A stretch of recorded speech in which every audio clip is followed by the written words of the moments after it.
Hello everyone, I welcome you all to Alina Botany classes. This is me Alina Khan and today we are dealing with another topic of botany, that is reproduction in agaricus.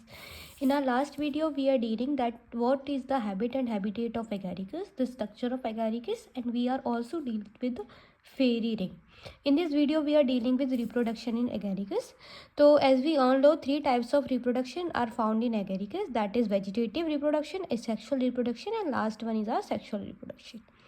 Vegetative reproduction वो कैसे होता है कि उसके penetrating mycelium से ही उसका vegetative reproduction होता है. तो फार्मर मेनली क्या करते हैं कि जो उसका माइसीलियम होता है मशरूम का, एगेरिकस का, उसको निकाल लेते हैं और उसको उस सेम पार्ट को दूसरी जगह पे उगा देते हैं. उसके थोड़े से पार्ट को निकालेंगे और उसके सेम पार्ट को दूसरी जगह उगा देंगे तो बहुत सारे मशरूम्स उगने लग जाएंगे. So that is known as the vegetative mycelium reproduction, vegetative reproduction, in which it reproduces vegetatively by its penetrating mycelium.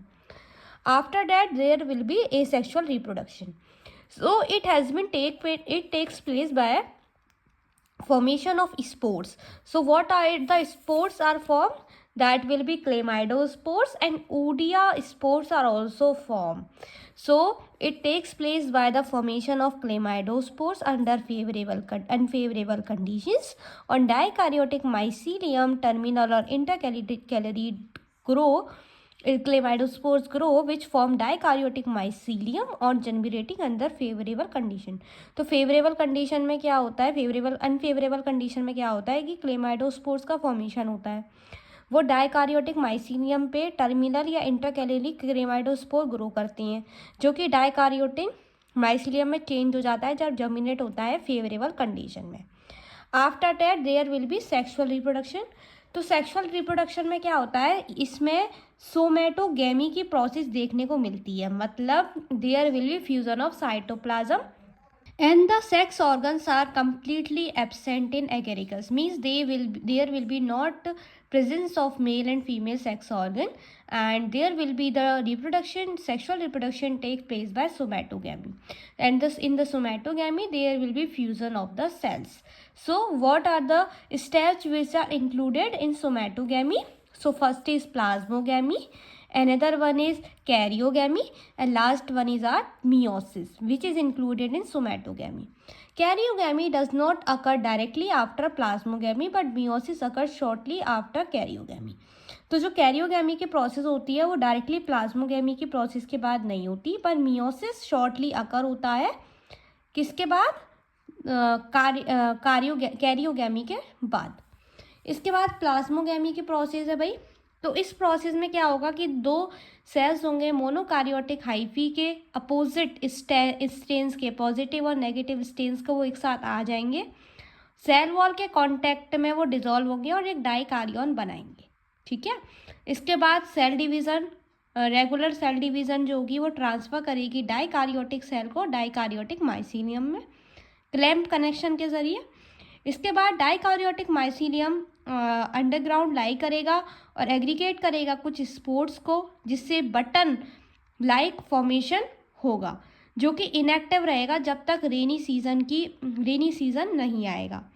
Soil जो होगी वो सॉफ्ट होगी और रेन होने के बाद, बारिश होने के बाद, और फिर जो बटन होगा वो मैच्योर हो जाएगा एक फ्रूटिंग बॉडी में. That's all about the plasmogamy. पढ़ लेते हैं. In this process, two cells of monokaryotic hyphae of opposite strains, positive and negative, come into contact and the cell wall at the contact point dissolve to form a dikaryon.